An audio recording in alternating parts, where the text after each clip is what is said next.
નમસ્કાર મિત્રો, માણસ જે કંઈ કરે છે તે શા માટે કરે છે? અબ્રાહમ મેસ્લો આ સમજાવવા એક પિરામિડ આપ્યો છે. જીસેટ અને નેટ માટે આ ક્રમ યાદ રાખવો બહુ જરૂરી છે. મેસ્લો કહે છે કે સૌથી પહેલાં માણસને શારીરિક જરૂરિયાત એટલે કે રોટી કપડાં જોઈએ, ત્યારબાદ તેને સલામતી જોઈએ એટલે કે ઘર અને નોકરી. જ્યાં સુધી નીચેની જરૂરિયાત ન સંતોષાય ત્યાં સુધી માણસ ઉપર નથી જતો.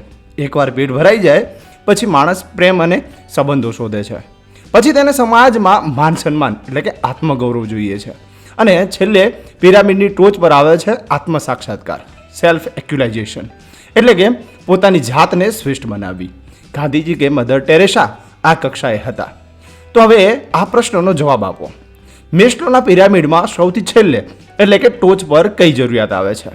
સલામતીની જરૂરિયાત, આત્મ સાક્ષાત્કારની જરૂરિયાત કે શારીરિક જરૂરિયાત? સાચો જવાબ કોમેન્ટમાં લખો અને બીકમિંગ બેટર સાયકોલોજી હબને સબસ્ક્રાઈબ કરો.